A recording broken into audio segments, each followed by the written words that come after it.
2010, Kinross s'est engagé dans un projet de mine d'or de classe mondiale en Mauritanie.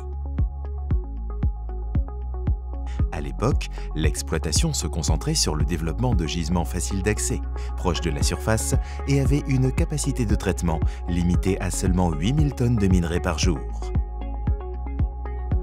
L'objectif initial était l'exploration, avec 10 km de forage entrepris au cours des 12 premiers mois. Cela a révélé un important gisement de minerais appelé West Branch. Cette découverte a nécessité une approche différente, car ce gisement contenait un minerai plus dur, mais à plus haute teneur, et en raison de sa nature et de sa géométrie, nécessitait l'extraction de très grandes quantités de roches afin d'atteindre les zones minéralisées plus profondes. À l'origine, nous nous sommes concentrés sur l'augmentation de l'efficacité de la production avec l'ajout d'autres infrastructures.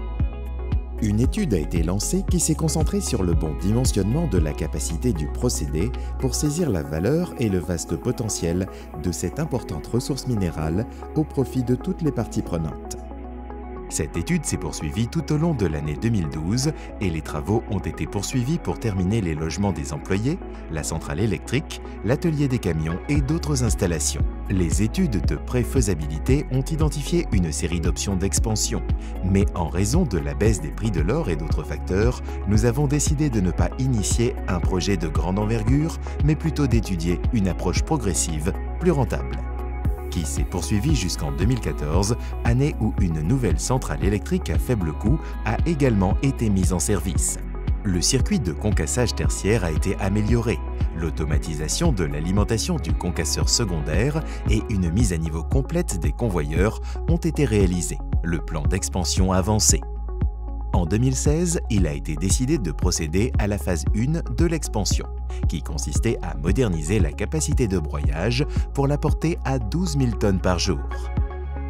En 2017, la phase 1 a bien progressé, y compris les travaux sur le nouveau concasseur primaire et le système de lixiviation au carbone, le broyeur SAG, les cyclones, les 3 réservoirs de lixiviation et le circuit d'élution.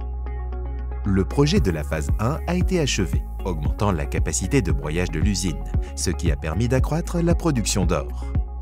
En 2019, Tasiast a atteint une performance opérationnelle record grâce au projet de la phase 1.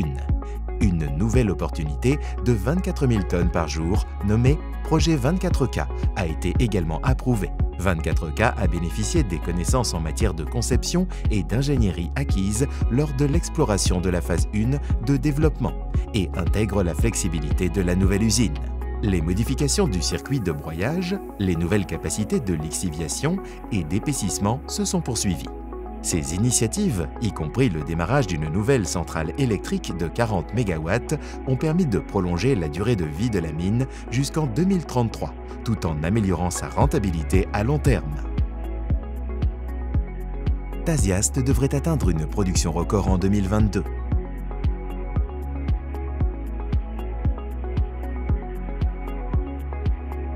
Tasiast est une véritable réussite mauritanienne, promise à un bel avenir en tant que l'une des plus grandes mines d'or d'Afrique, tout en continuant à offrir des bénéfices substantiels au peuple mauritanien.